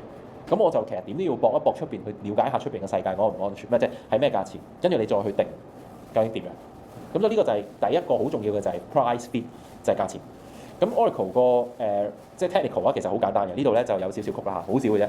點樣可以攞到一個價錢翻嚟咧？就係咧就咁咧呢個嘢啊 data feed。我哋第一個咧就指咗個 data feed 係邊個地址先，即係佢係咁樣設計嘅。每一個 pair 咧，即係好似 LP 咁啦，每一個 pair 就有一張 contract， 有個 number， 有地址。我指定咗呢個 price feed， 跟住我就話呢個 price feed 俾最新個 run 嘅 data 我咧做完嘅啦，已經攞到一個好有信心準確嘅價錢啦。咁如果你係個 developer， 咁你會唔會仲花時間去搞一大堆電腦，跟住又諗下點樣去拆散個報價，唔會俾人攻擊，然之後再安排一個俾錢嘅系統，跟住先至去做咧？就唔會啦。不如我用 Chainlink 算啦，因為一句搞掂。OK， 咁所以咧Chainlink 咧係佔咗成個 Oracle 嗰個市場嘅一個好大嘅份額嘅，係啦，佢龍頭嚟嘅，佢龍頭嚟，個個都用 Chainlink 㗎啦，幾乎 OK。因為冇人會即係自己嘗試去砌個 Oracle，咁啊真係好鬼難搞嘅。咁所以咧我哋話咧嗰個最勁嘅功能就係叫做 price feed。咁 price feed 係點樣樣嘅咧？咁呢度咧而家就係佢 support 嘅叫做 network 啊，咩叫 network 啊？即係 chain 咯。而家好多 chain 㗎嘛，10萬條 chain 㗎嘛。咁你話哇，佢一個 project 就做咗咁多 chain 嘅，咁啊好勁，好難做。唔係嘅喎，因為咧呢啲 chain 咧我哋話咧咁多條入邊咧，全部都係 Ethereum 嚟嘅，幾乎係啦，90%嘅都係 Ethereum。咩意思咧？就係 Ethereum 係一個 open source 嘅 software。咁跟住咧，大家係可以照 copy 成個 Ethereum 個曲咧，就開第二條鏈㗎啦。佢嘅地址嘅計算啊，佢嘅 private key 啊，佢嘅 smart contract 啊，全部都係同 Ethereum 一模一樣嘅。咁所以咧，好多人都係照抄 Ethereum。呢啲鏈咧10條有9條都係 Ethereum 嚟嘅。咁所以咧，佢做起嘢上嚟咧，就即係做一次就可以支援幾十條鏈㗎。咁好抵做嘅。咁大概你 get 到咧就係有個 pair E1 inch 對 ETH 就係呢個地址。咁你只要指住呢個地址去問佢攞嗰個價錢咧，佢就俾個正確有信心嘅價錢嚟㗎啦。OK， 咁咧即係每條 link 基本上好似一個 function 咁樣。佢每一個地址淨係做一件事，淨係做一件事。好似啲 command and call 嘅其實係。咁你就你想要個價錢，你就走去嗰度攞得㗎。咁所以點解我哋上一堂咧咪話阿 Mika 係賴咗嘢嘅？就係因為呢張嗰個 Mika 個 contract 走去 call 嗰個 contract， 跟住呢度塞車，佢就拎唔到個價錢，咁跟住就死咗，係啦，就係咁樣嘅。咁咧而家就有啲咩 data feed 咧係咪？咁啊唔使講啦，梗係 Bitcoin、Ethereum 嗰啲即係價錢啊，呢啲就最緊要啦，係咪？咁啊，我哋就可以去了解下，除咗 crypto 之外，仲有咩價錢？咁咧，譬如話咧，而家係有 commodity 嘅 XAU 係咩？金咯，係啦 ，XAU 係銀咯，金同銀都接咗有個contract address 報緊入去俾 Ethereum 嘅而家，係咪？入俾 Ethereum 啦，譬如俾OP 啦，咁點解佢會接個金價同銀價入去？點解？呢度仲有油，呢個係 crude oil 原油，點解要擺原油入去啊？即係入邊肯定有一個 protocol 就係做緊呢啲嘢 commodity 嘅對賭或者交易啦，我唔知點講啦。總之就係顯即係嗰啲產品嘅一個買賣喺入邊度做緊㗎啦，一定係咪？咁你我可唔可以對喺入邊嗰個對一個油出嚟？梗唔可以啊，係啊，冇可能㗎嘛，係咪？即係你走去個證券行，人哋都唔會俾張股票你啦，一樣係咪？係啊，其實你係 settle 㗎嘛，你一定會 settle 咗做錢㗎嘛，都係錢啫嘛。所以其實咩叫做嗰個產品咧？其實就係有嗰個數據你就可以做個產品嘅。只要接咗個數據入去就可以做到個產品。你後面冇嗰件嘢根本都可以做。咁個呢個係有個人 Chainlink 做咗一堆呢啲 link 俾你接啦。係。咁但係覺得 link 本身背後 Chainlink 做啲乜嘢？係啊，啱。我哋陣間講嗰個有啲複雜係。咁除咗 commodity crypto 之外，仲有咩咧？仲有呢啲咩啊？係啦，有啲係 ETF 啦，有啲係外匯啦，係咪？咁啊，有啲係股票啦，做咩即係譬如股票而家有啲咩咧？咁啊 Nvidia 啦、Tesla 啦、Coinbase 啊，全部 BNB 嗰度接咗入去嘅，即係 BSC。咁所以 BSC 上面就有一個專門做美股嘅 DeFi 喺上面行緊嘅而家。即係可以直接買嘅。可以啊，可以㗎。可以㗎，係啊，可以㗎。咁當然你梗係要睇下嗰個機制，佢後邊有冇嘢去 back 啦，有冇錢 back 啊，最緊要。即係唔係講有股票啊，係有冇足夠嘅錢去同你 back。如果佢後邊係唔夠，咁佢就會出事啦。咁呢度啲股票又會 depack 啦。你大概 get 到。但係佢做呢樣嘢有咩好處咧？因為如果買正股嘅同佢個位正股一定有個股啦，佢受監管啦。咁喺呢度做係有咩好處啊？你可以諗一個。唔使 check back 或者係係咯，冇 KYC 啦，就手開戶啦。仲有啲更加明顯著嘅好處，好顯著，好顯著。美股會收市㗎嘛？係嘛？喂，夜晚突然之間唔知烏克蘭打仗，咁你就可以喺 DeFi 嗰度賣鬼咗㗎咯喎。但係你 DeFi 賣咗嗰個價位，因為你嗰個 DeFi 價，嗰個 DeFi 價。真實價唔同咯。係啊，唔同㗎，唔同㗎。咁但係中間咪有人食咯。係啊，會啊，係啊。咁咪中間咪有水食咯。係啊，咪就係睇咯。係啊，咪所以其實係 DeFi 係好勁嘅，係好多嘢。咁你點解要一路去即係堅持去即係教大家去學識啲嘢係好犀利嘅。咁因為上面產生好多新嘢出嚟。咁頭先我哋講咧就話啊，咁啊講到咁我哋梗係要了解個機制係咪？可唔可以撳一撳咧？早排咧，侵咪有排咪啲股市比較七彩嘅。係。跟住揾一隻對一對當時 DeFi 價個市未開。Historic 啊 ，Historic 呢度好似冇喎。Historic 即係你一定有嘅，一定揾得翻嘅。咁但係 Historic 就要另外再炒。係。嗱咁我哋去睇譬如Ethereum 對 USD 啦，咁呢個其實係一個極度喺 DeFi 世界入面極度之重要嘅，可能甚至乎仲緊要過 Bitcoin 嘅，因為即係 ETH 喺 DeFi 入邊係好大量噶嘛，咁但係 Bitcoin 好少入 DeFi 嘅係咪？咁呢件嘢咧，而家咧就係報Ethereum 係報1753咁啦，佢個 Historic 呢度有，報1753先算啦。咁呢個1753咧係點報出嚟啊？咁啊好重要係咪？嗱咁咧我哋下邊睇咧就係 Oracle Data 呢度咧就原來咧係有31部機咧去一齊去報呢個數出嚟嘅。咁咧就每隔一段時間咧，佢就會喺呢度去報價。咁其實咧，每一部機咧報出嚟嘅價錢咧都唔同嘅，5253、5353係嘛？有些微嘅分別嘅，因為好正常啦，係咪？好正常，因為大家 observe 嘅價錢係唔同，報嘅時間又唔同，咁可能點樣都會有啲差異。咁呢三部機可唔可以一齊出術啊？係會㗎嘛，會出術㗎嘛，係咪？喂，我哋不如三部機一齊去報Ethereum係0，咁我就清晒人哋啲 ETH 咯喎。咁所以咧，其實呢三部機咧就要做咩啊？點可以令到佢哋唔作惡啊 ？staking 咯，擺低嚿錢鎖倉咯，你咪試下保零咯，咪清鬼晒啲錢咯。咁呢度咧佢就寫嘅 secured by staking 42 mil 粒 link 咧就係 Chainlink 嗰粒 token。咁呢粒 token 有咩用啊？咪就係俾錢 Oracle 咯，俾錢 Oracle。咁跟住你要入去做 Oracle 去報價要賺錢，咁你咪要買一堆 proof of stake 㗎嘛，買咗啲 link 咁樣 stick 起佢咯。咁42 mil 粒 link 即係咩概念啊？即係 deposit 嚟㗎喎。係啊，一粒 link 係14蚊，咁42 mil 4000幾萬粒 link，咁咪唔知幾多億咯，我唔知啊。總之有幾億美金擺喺台面鎖住佢，話俾你聽，而家 ETH 係1700蚊，信唔信？信啦，幾千億同你買，即係幾億同你買，話俾你聽係呢個價㗎嘛，咁你就會相信啦。同埋呢個價唔係一個人單一個，係31個人，每一個人都擺咗一大嚿錢鎖起佢，然之後去報價，咁跟住佢賺少少 link，係咪？咁呢件事就好可信啦。呢件事好可信。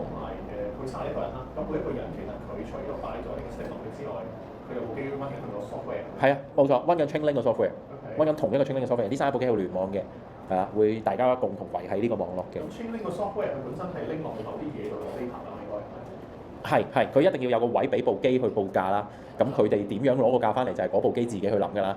你可以問個維園阿伯去攞個價，咁但係你害死你自己啫嘛。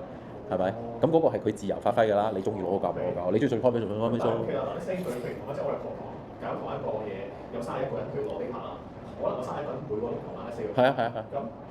咁有人如果 offset 太多。係啊，問得好好啦。嗱，首先咧，同埋咧，佢唔一定會回應你先啦，係咪先？佢可能會唔出聲㗎嘛，部機 short 咗。係啊，停咗機，斷咗網，斷咗電，係嘛？咁咧，其實有好多呢啲保護機制要做嘅。咁譬如呢度咧，佢就有係啦。31分之31嘢答咗啦 ，minimum 係21嘅，即係話你要有21部機影機呢個價先算嘅，係啦。咁跟住頭先我哋講嘅個價錢其實點樣計咧？咁其實咧就唔係 average 嚟嘅，唔係 average，唔係17個，唔係31個食埋跟加埋跟住除31，唔係咁樣嘅。因為其實每一部機都係 track record 嘅，即係話你呢部機咧之前可能報過一 round 咧差同我哋平時差500蚊嘅，咁你死啊！呢條一定有問題。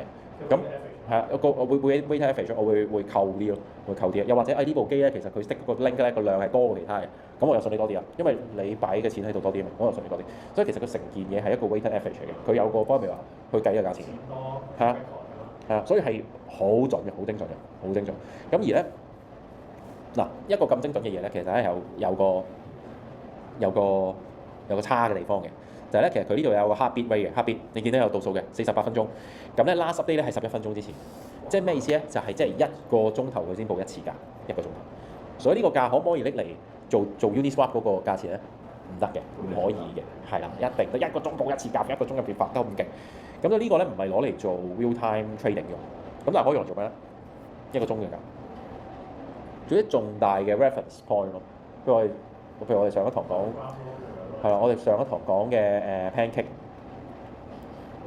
即係如果有啲主流機或者係有啲好嗰啲有啲好 critical 位突然間聽機嘅，可以攞呢個做一份咯。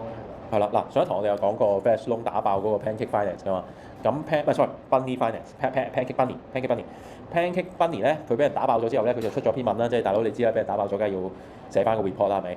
咁佢當時咧就寫咗呢篇文啦，佢話喂，我哋就suffer 一個 Flash Loan attack啦，我哋俾人即係攻擊咗啦，咁就跟住佢就 manipulate 咗個 price of Bunny 啦，係咪？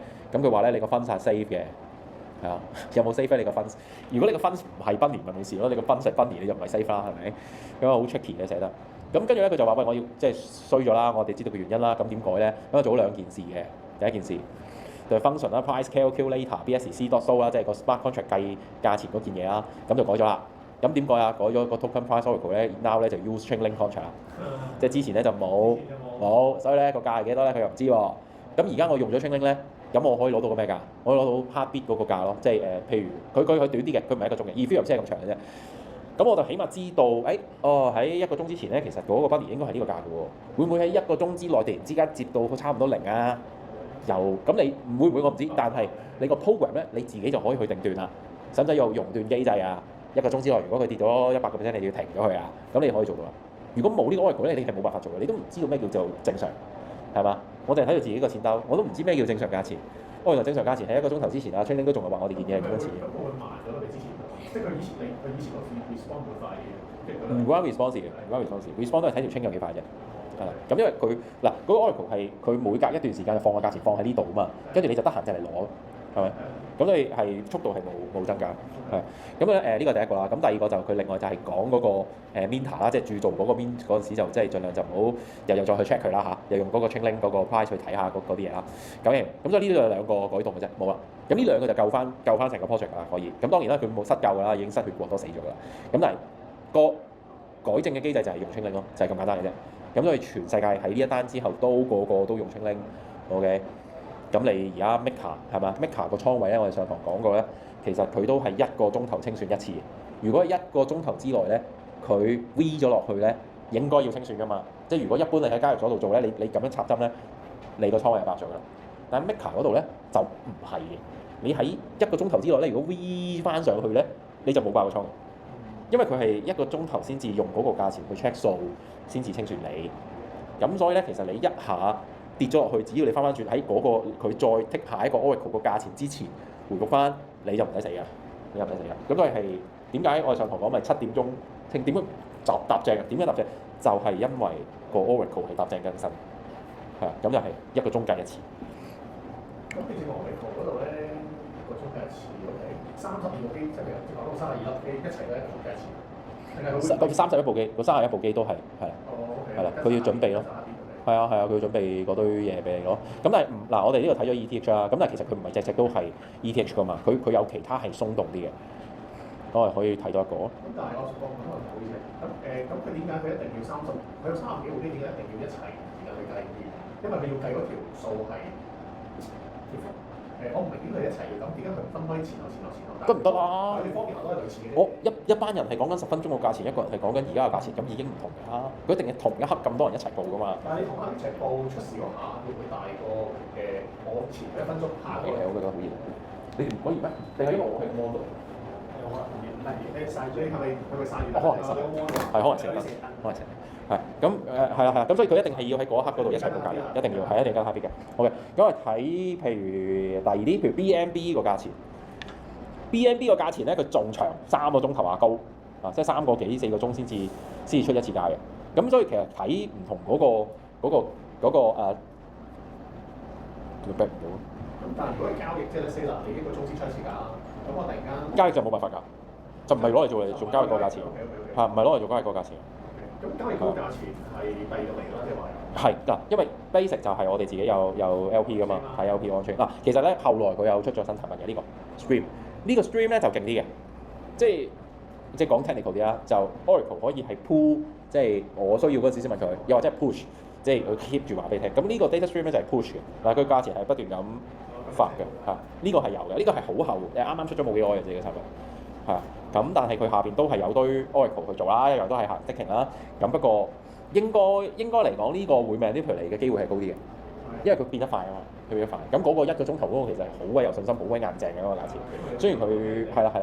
咁 anyway 係啦，會唔會爆我唔知，但係暫時未爆過，係啦。OK， 咁大概嘅就咁，所以成單嘢就有個 Chainlink 嘅 token 喺度做緊嘅。OK， 咁所以所有嘅 DeFi protocol 總之牽涉到有資產嘅全部都要用 Oracle 㗎啦，因為衰過啊嘛，係咪？俾人打爆過啊嘛，咁所以全部都要landing 又要用嚟睇住個資產價格啦，DeFi swap 又要用嚟去 check 住而家個價錢係幾多，唔好報錯傻底價啦，係咪？咁另外一種好神奇嘅 Chainlink 仲有一個好耍家嘅產品咧，係叫 VRF。VRF 係咩咧 ？Verifiable Random Function， 即係咩咧？就係碌色仔。碌色仔都係一個產品，仲要收錢嘅，係啦。點解碌色仔會係首先我哋了解下點解 blockchain 上面有碌色仔呢個 random 先。就係咧，我哋打親機都一定係 random 嘅第一，打機一定係 random，因為如果打機係冇 random 嘅，下下都係大力殺死細力嗰個咧，咁就唔係 game 嚟嘅，冇得打嘅，係咪？咁所以全部都有啲 percentage 嚟㗎嘛，咁嗰個位就要 random。又或者我哋 NFT 正式嚟到講咧 ，NFT 都係應該要 Oracle 嘅，係啦，因為你去開盲盒嗰陣時，究竟碌咗邊一個係打邊個咧，係嘛？咁而家所有 NFT 都係冇 Oracle 咁滯嘅，100% NFT 都係冇 Oracle 嘅，咁即係咩啊？即係項目方其實係可以操控邊隻嘢喺邊個手上嘅。係啊，你又以為抽卡，其實係佢派卡俾你，佢睇住張卡係乜嘢派俾你嘅，其實 OK。咁但係有啲唔啱嘅。咁跟住除咗呢啲之外，仲有啲咩係需要用到 random 咧？就係可能攞個 smart contract 嚟抽陪審團嘅先算啦，係咪？咁啊10個人裏邊抽5個啊。又或者咧，頭先我哋講proof of stake 係嘛？咁多100萬個 validator，究竟下一個 block 係邊部機去開 block 啊？邊個去賺嗰個 block 嗰個賺錢啊？賺 transaction fee 啊？咁嗰度都有個 random 嘅機制。咁所以咧，其實 random 係無處不在嘅，係啦。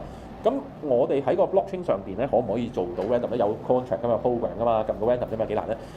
呢個就係同 random 嗰個生成嗰個形式有關係嘅。我哋如果去做一個 random function， 即係做一個 random number 咧，而家咧我哋好簡單嘅啫，求其撳 random Excel 都有㗎嘛 ，random 咁啊出咗 number 啦。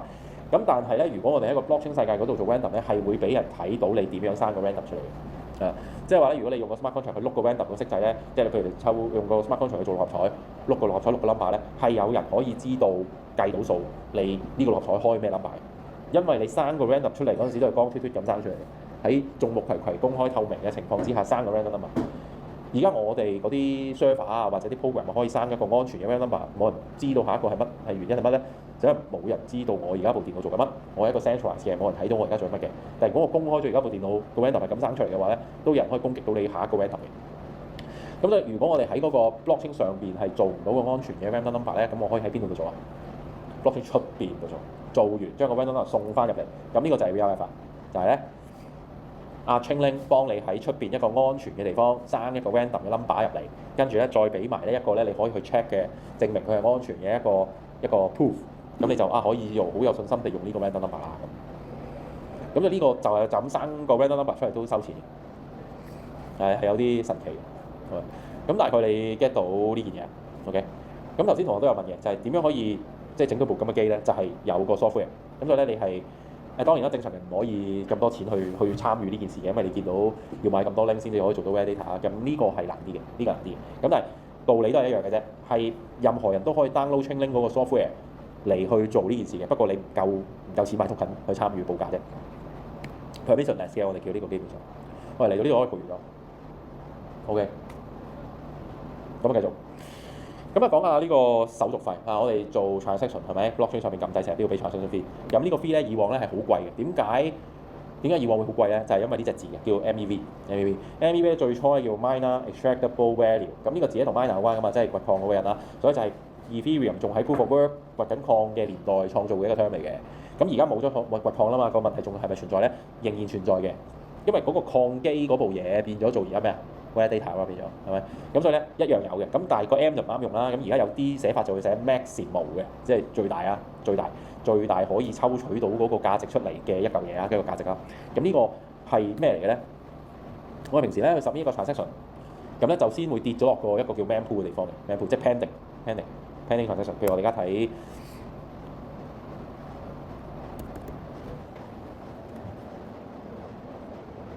呢度，Etherscan 入邊咧呢個位叫 pending transaction。咁咧就係啱啱啲人咧掟咗個 transaction 出嚟嘅啫，未落個 block 㗎，未寫㗎 ，pending 中㗎，等緊一個 block 執啲 transaction 落去寫落去嘅。咁所以咧光脫脫嘅，人做緊啲乜咧，你都知道嘅，冇秘密㗎嘛，係咪？譬如呢個而家係有個min緊個唔知咩 NFT 嘅應該，係咪？呢度咧就做緊過數嘅，呢度咧就做緊個clamp and stick 嘅，係咪？乜鬼都睇到晒。咁呢個就 pending。咁跟住咧就有個人開部機啦，係咪？開機呢個人咧，佢見到咁多 transaction 咧，佢就會 pick 啲 transaction 就裝喺佢個 block 入邊咧，就 publish 出去啦。咁就叫 confirm 個 transaction 啦。咁一個正常嘅一個 validator 咧，佢就會點咧？佢就會呢個人咧願意俾好多 transaction fee 嘅喎，咁佢就梗係做佢先啦，係咪？咁就放喺呢度。咁如此類推啦，跟住由高到低咁就裝滿個 block，咁跟住就我就賺咗咁多個 block 嘅 transaction 錢啦，係咪？咁譬如我去睇翻 Etherscan 睇個 blocks，OK。咁耐都係啦，咁樣係咪呢個 block 829呢個 block？咁入邊係有92條 transaction，咁佢執咗92條 transaction 係咪？咁跟住總嘅佢就佢未 confirm 呢個，睇先 unfinalized。我睇一個舊啲㗎啦，譬如睇呢個1分鐘之前嘅呢度 unfinalized， 4分鐘都仲係 unfinalized。唔緊要啦，睇住呢個先啦。OK，咁呢個就入邊有215條 transaction 係咪？咁跟住佢就總共係有3點幾粒 ETH 嘅 transaction fee，即係200幾條，每條俾啲佢，咁佢就有3點幾粒 ETH，咁屬於應該入邊有啲着數嘢㗎啦。因為200幾條有3粒係好多嘅其實，係咪？咁然後後邊仲有個減數嘅，呢個就係個 burn 啦。咁因為你個 validator 賺咗咁多 transaction fee，咁你個系統就會喺呢度減粗喺你個手上面就燒咗啲錢嘅，咁就最終咧佢就3點幾嘅啫。咁呢個215條 transaction 入邊咧，就應該咧，你可以想象咧，一定係有啲係好勁嘅 transaction 啦。因為如果唔係，佢唔會砌到3噶嘛，200幾條會砌到3。咁你見咧呢條個右邊呢個就係 transaction fee 啊。咁我哋應該會揾到一啲好勁嘅 transaction fee，咁佢唔係3粒嘅，有5頁咁多啊。我係咁意望下。嗱，正常全部都前面有3個零噶嘛，好鬼細噶嘛個 transaction fee。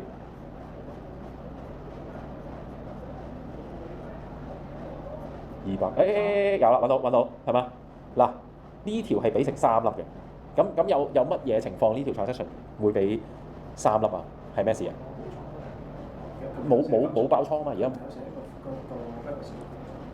係咁咯，你唔知嘅。嗱，嗰啲 verify 因為 contract 你先知，呢個係特登唔 verify，因為佢係做緊啲神秘嘢。咁我話啦，即係人人都俾緊即係幾毫子做交易費，你做乜俾3粒 ETH 做交易費？咩原因啊？唔會，點會洗一次啊？呢個係燒咗個錢啫，你冇洗過，你抌咗個落公台。點解啊？簡單就係呢條 transaction 就係可以揾到多過3粒 ETH 嘅錢咯。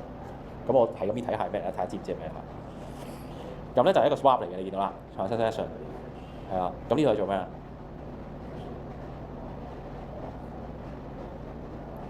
即係總之一大堆 swap 啦。咁你大概可以 get 到應該係啲 arbitrage 嘅嘢嚟嘅，應該係咪？就係喂呢單嘢嗰個位好好賺，咁你點樣可以攝到嗰個位去賺嗰個錢？俾好高 gas fee 衝入去搶，係啦 exactly。咁所以咧呢個咧就係入邊有一堆嘢做咗嘅。咁好明顯就係呢個 transaction 一定要跑得快，咁我先至可以賺到錢。OK。咁所以有啲人係願意俾高啲 fee 嘅，係咪？咁就你大概 get 到咧，就係有啲 transaction 係要俾高啲 fee，咁然之後我哋個 miner 為咗要賺錢咧，其實就係會咁樣嘅，按住個 fee 去揾嘅。OK。有呢個正常嘅情況，正常嘅情況。咁頭先我哋講啦，就譬如 arbitrage bot，我有個套戥嘅係咪？一個套戥嘅機會會唔會淨係一個人知咧？全世界都知㗎嘛，公海嚟㗎嘛，個個都係睇透明㗎嘛。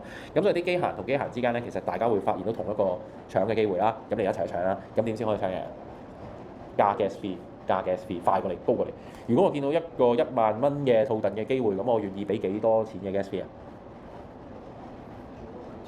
係啦，我賺1蚊我都要打死你對面㗎。我可以賺，你唔可以賺，因為我做咗賺咗1蚊，你就1蚊都冇賺嘅嘛，係咪？咁所以其實佢嗰啲機械人之間會自己打仗嘅，機械人大戰 ，OK。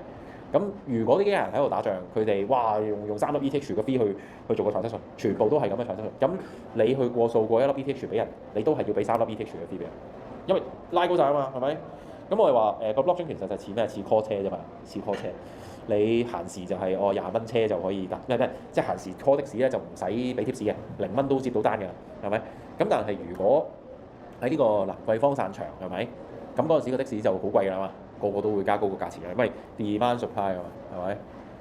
咁你就會令到嗰個 gas fee。如果話哇個個都即係係咪蘭桂坊散場個個都好想快啲翻屋企咁樣1000蚊車啦咁佢就會扯高到大家都1000蚊搭車㗎。咁呢個係第一個機械令到我哋個 gas fee 高。第二就咧，我哋第一堂都有講嘅，有啲分㗎嘛，分。你如果 set 錯咗個嗰個 slippage 就會有人夾你㗎啦嘛，係咪？呢個就係啦，即係我夾你咧係好複雜㗎嘛，我一定要快過你少少買貨，跟住你一 trade 完，我又要跟你尾就賣貨，係咪？要 back run 分 run 加 back run sandwich， 咁個時間嘅需求係好精準㗎嘛，好精準係啦。咁我點先至可以去做到呢件事啊？就第一分 run 就容易啲啦，分 run 就淨係俾 gas fee 咁應該就快過你啦，係咪？你俾10，我俾20，咁就快過你㗎啦，咁分 run 咗你㗎啦，係咪？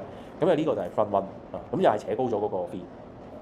咁但係無論你俾幾多 fee 都好，到最終係邊個決定呢個 transaction 可唔可以做到啊 ？miner 開 block 嗰個人 validator 係嘛 ？validator 話事㗎嘛，你啲 transaction 嚟到都係要經過我去 confirm 作實先至你係可以攞到錢㗎嘛。咁我係個 validator， 你條友啊咁樣去夾人嘅，你夾一夾人就賺1萬蚊嘅，咁我係個 validator， 我見到呢件事喎，咁我可以做啲咩？點解我唔賺啊？係嘛？我可以踢走你嗰個 transaction， 跟住我自己做咗呢條 transaction， 咁就變咗我賺嘅嘛，係嘛？咁呢個係我可以 can， 我可以即係唔理你個 transaction，ignore 你個 transaction 係咪？跟住我仲可以 reorder， 因為個次序都係我排嘅嘛，邊條先邊條後都係我話事嘅嘛，係咪？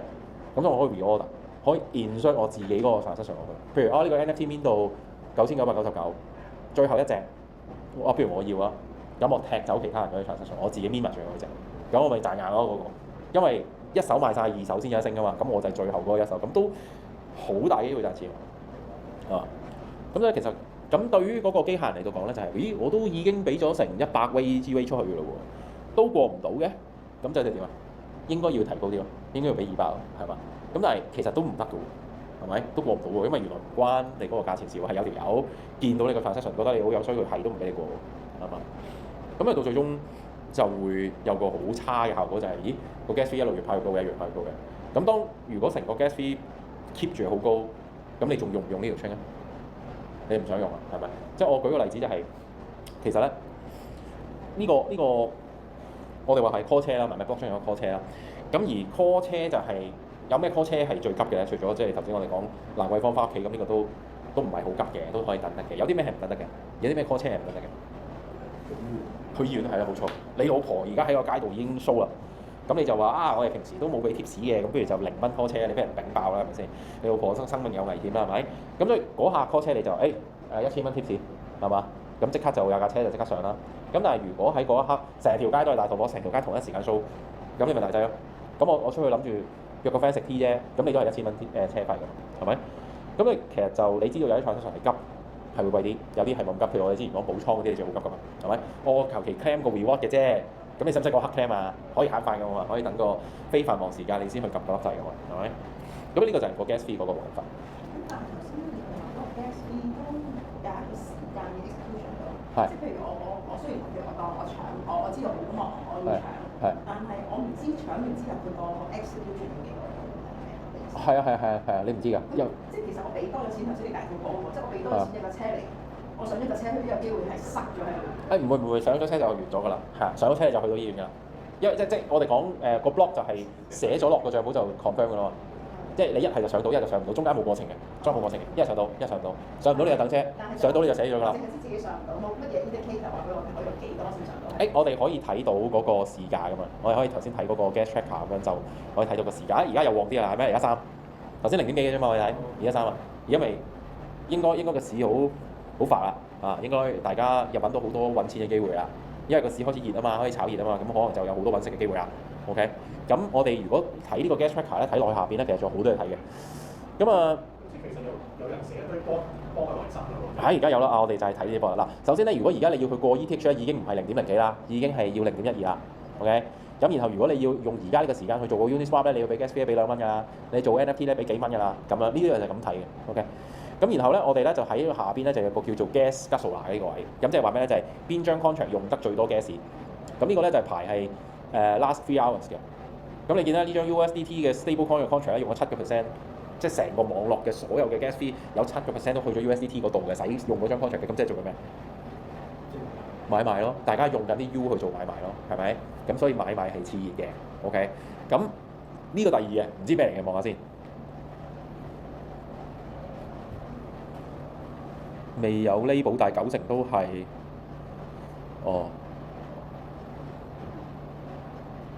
唔知咩嚟嘅喎。嗱呢個 contract code 係完全冇 publish 嘅，所以我唔知佢咩嚟。呢個要再睇啊，但係好多錢喺入邊嘅，好多錢喺入邊嘅，百幾萬嘅呢度。咁唔知係咩嚟，我冇睇啊。咁第三個就係 fake phishing 啦，俾人 label 咗啦，呢個係賊嚟㗎，呃緊錢，好努力咁樣呃人錢啦呢個。咁跟住 USDC 啦，然之後 Uniswap V4 啊 ，OK。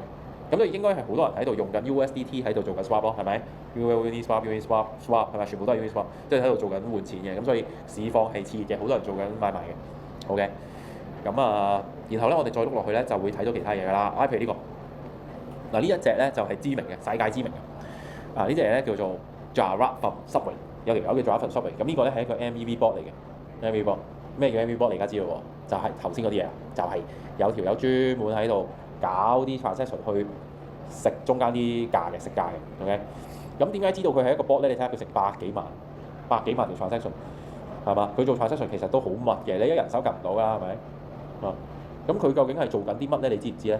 咁梗係知啦，我哋全部都會知㗎嘛，全部都 on chain 㗎嘛，係咪？咁就係喺度做transfer，跟住就swap 係嘛，一大堆嘢，係咪？咁佢就喺度食差價咯，佢喺度夾人哋咯。呢個就係呢隻波啊，咁佢揾好多錢嘅，好出名嘅呢個。咁除咗佢之外，仲有冇其他啊？咁梗係有啦。咁就都大家都知㗎啦，係咪？佢呢啲寫住啦 ，MEV 波又係機械嚟嘅，又去夾人嘅。咁咧呢個夾到即係個 balance 有好多喺度，都200幾粒 ETH 喺度。入邊就有好多唔同嘅佢去夾人嘅方法啦，揾錢嘅方法㗎啦。喂，咁但係佢哋 get 到就係個鏈上面咧，其實咁多 transaction 咧，就係因為有人喺度賺呢啲錢嘅。OK。咁呢個咧就唔係淨係得 Ethereum 啦，Solana 一樣嘅，Solana 一樣。好啦，咁呢個時候咧就翻嚟諗下啦，點先至可以 make sure 嗰個 transaction 係會喺呢個時間嗰度去完成嘅咧？點先可以做到啊？你要控制啲乜嘢？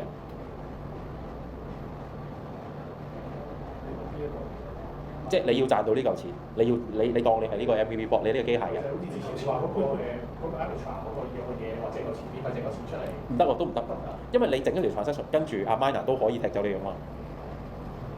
咁你點先？你作為一個 bot， 你點先可以一定會成到事咧？Gas fee 唔得啦，因為佢可以阿 miner 可以明明有錢賺都唔賺，我食你樣衰，我認得你嘅地址，踢走你，你都做唔到。有咩方法可以做到啊？就係我要 make sure 下一個 block 出嚟就一定有我呢條 transaction。咁我點可以有好大嘅機率係下一個 block 我可以擺到落去啊？有兩個方法。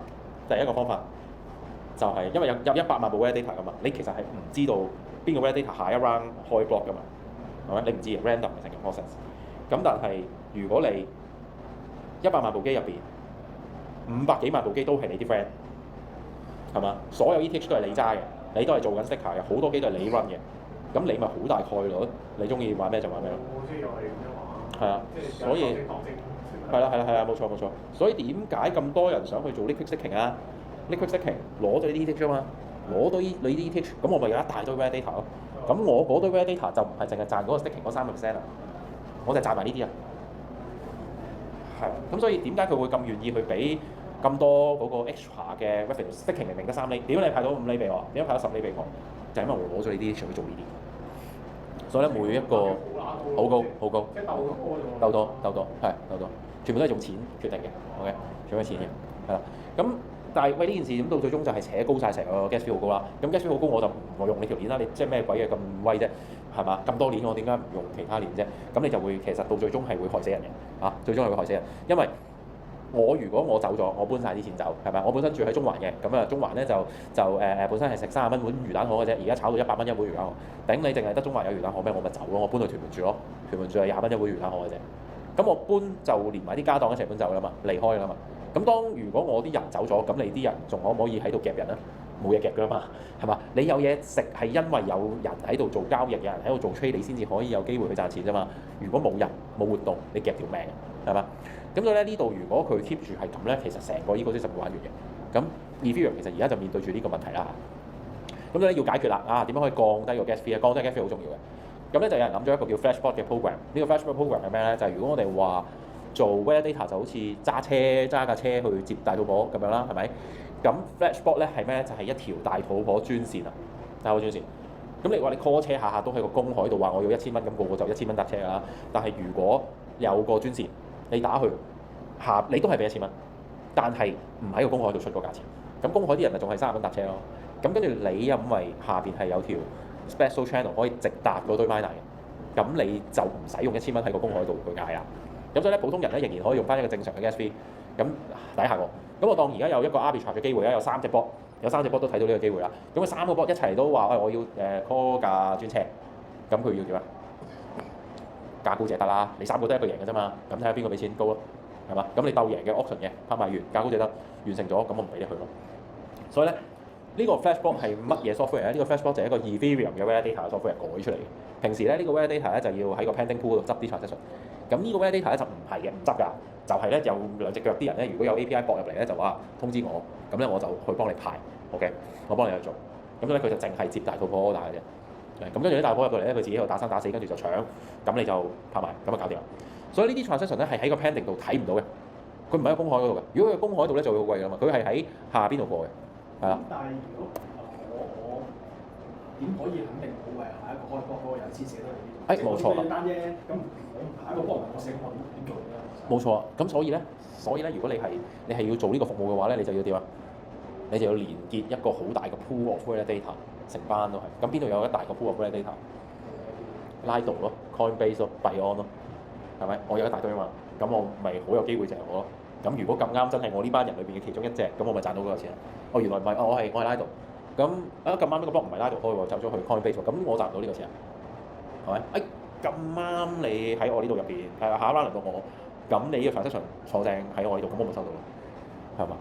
咁咧而家你會見到咧就啲 block 咧其實全部都會有名有姓嘅，譬如呢度 Lido Execution Layer 啊，呢嚿嘢就係 Lido 收晒跟住去 form 嘅咯。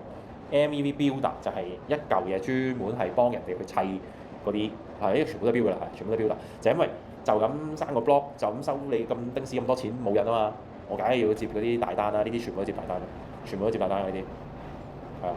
咁所以佢就會有啲好而家睇唔到啲3粒 report 嗰啲啦嚇。咁咧頭先我哋見到啦，咁好好彩啊可以見到。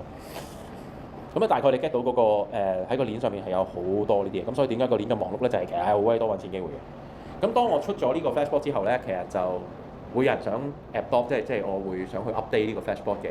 點解會想 update 呢個 flashbot？即係你平時就揸的士，而家咧你就可以揸呢個大肚波專線。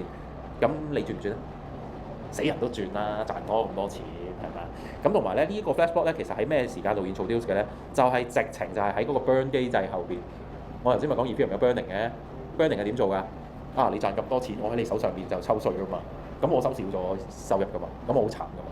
而家就突然之間原來有件咁勁嘅嘢可以幫我揾多啲錢，咁我就梗係即刻轉啦。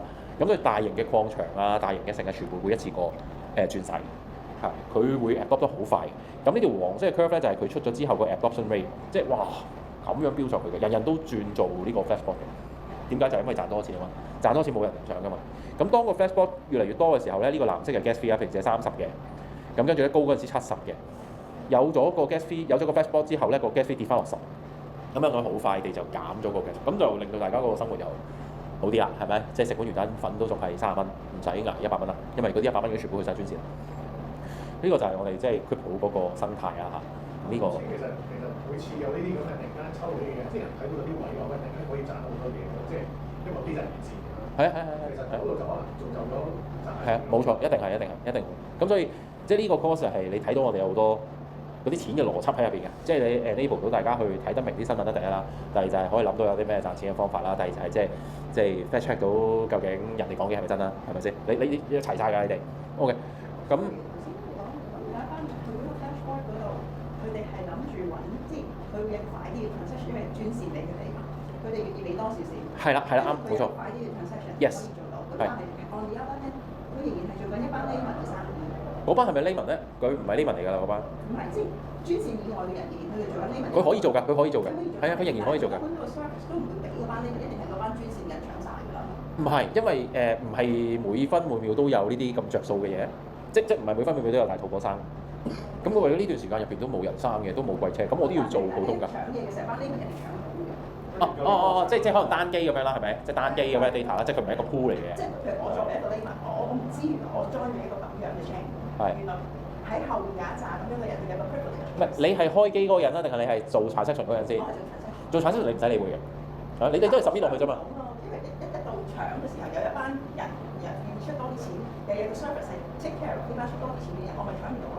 哦，有機會㗎，咁所以你會慢，即係譬如人哋而家出邊有10，咁你而家出4，咁你唔會搭到車㗎。我又排唔到，出10。係啊，嗰啲係唔會影響你嘅，因為嗰啲咧100、200嗰啲咧係佢下邊個㗎嘛。係啊，第二個專線 number 嚟㗎嘛，佢唔影響你嘅，佢唔影響你嘅。